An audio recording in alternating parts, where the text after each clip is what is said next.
The latest batch of the Epstein files are somehow even worse for President Trump than anything we've seen so far. But the real shocker was what Jeffrey Epstein planned to do to the president.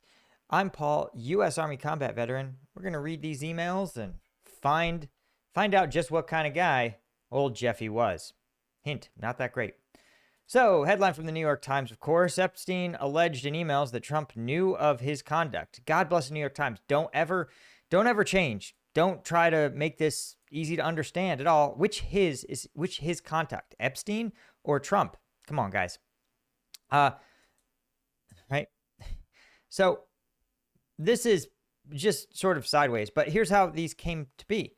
House Democrats on Wednesday released emails in which Jeffrey Epstein wrote that President Trump, quote, had spent hours at my house with one of Mr. Epstein's victims, among other messages that made it pretty clear that the convicted sex offender believed Trump knew more about his abuse than he has acknowledged. God, who writes for the New York Times, man? Man, you guys got to pay your staff more. This is terrible writing. Well, it's not terrible. It's deliberately unclear. It's meant to be confusing so that the American public doesn't understand what's going on. I'm sorry. There's no way the New York Times is unable to just clearly articulate things, something so serious and so clear. But luckily, we're going to get to read the emails themselves.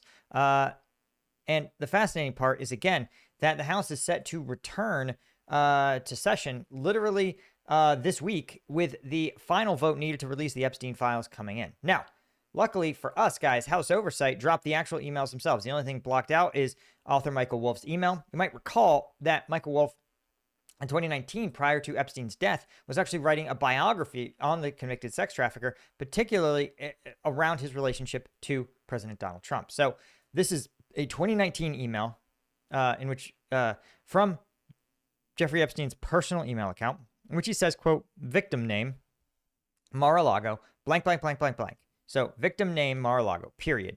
Blank, blank, blank, blank, blank, period. Trump said he asked me to resign, me being Jeffrey Epstein. Never a member ever. He means I was never actually a member of Mar-a-Lago. ...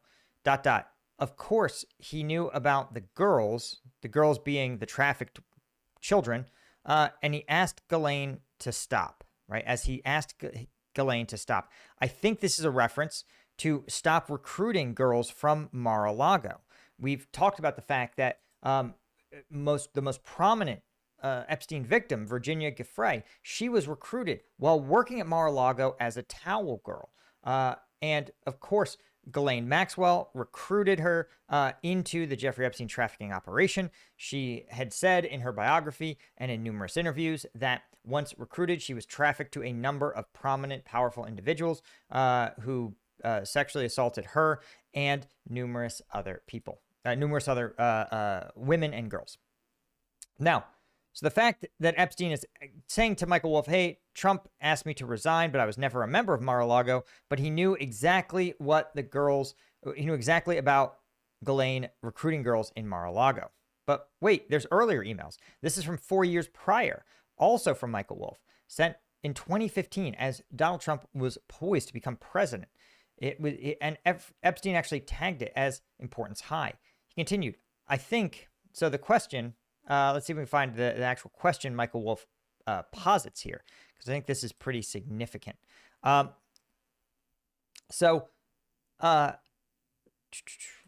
get it back here. Okay. So according to this email, let's find it here. All right. So it's not, okay, here we go. Michael Wolff asked him in 2015, I hear CNN planning to ask Trump tonight, this is in a 2015 presidential debate, about his relationship with you being Jeffrey Epstein, either on air or in a scrum afterward, right? Michael Wolff follows up. He says, if we were able to craft an answer for him, President Trump, what do you think it should be? And what Epstein says is, I think you should let him hang himself. Because Epstein believes that Michael Wolff is actually asking as a hypothetical, but he believes he's speaking on behalf of President Trump or his team. Epstein says, I think you should let him hang himself. Meaning, I think you should just let him say whatever crazy thing.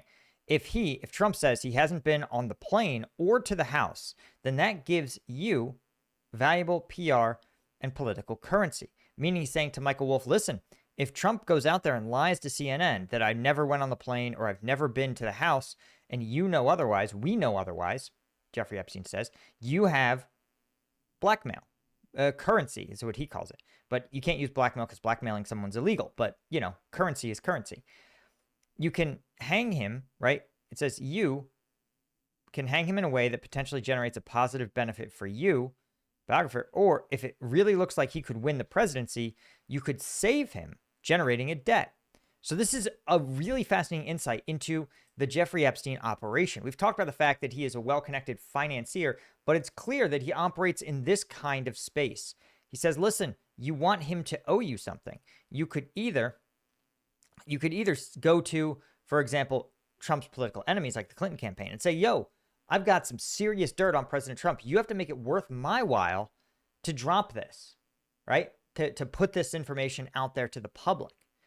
And the idea, again, political currency, is you sit there and go, yeah, an example might be, this is just a hypothetical, 2015, right? You're author Michael Wolff.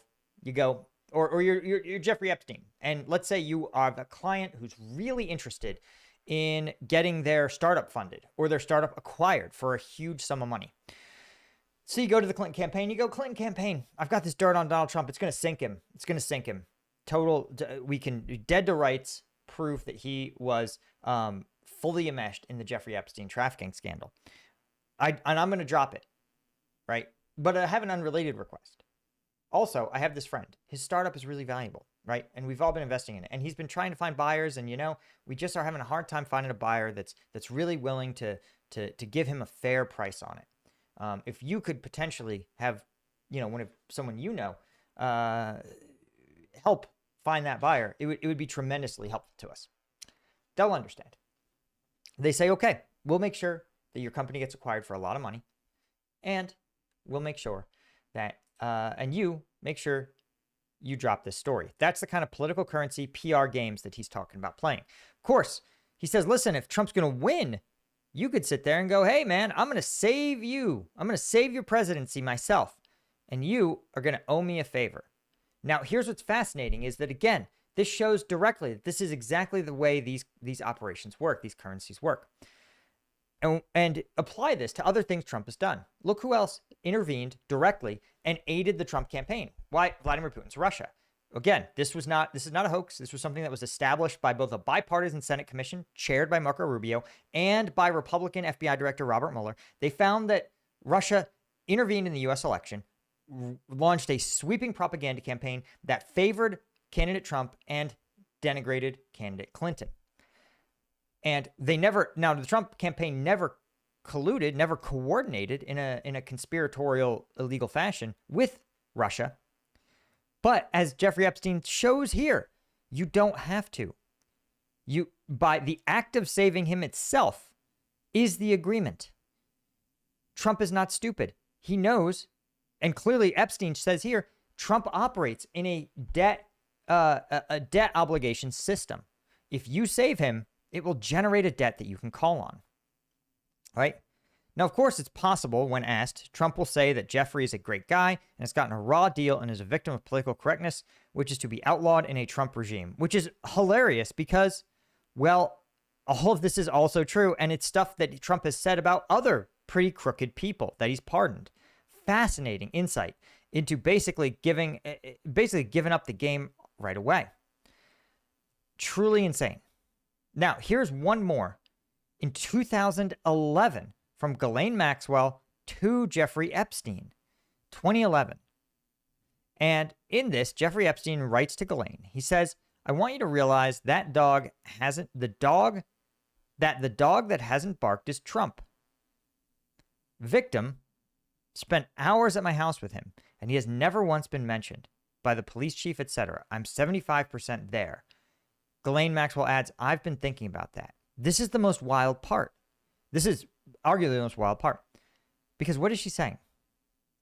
What she is saying, this is, by the way, as Jeffrey Epstein was facing down his most serious criminal charges to date, right? Those sex trafficking charges in Florida, which is Trump's backyard. And what's fascinating, Epstein says, is that, he says, the investigations brought up almost everybody except for one person. One dog hasn't been mentioned at all. Donald Trump. He says, despite the fact that victim one spent hours at my house with him, right? The investigation has never once mentioned Trump. The police chief, etc., it's never come up.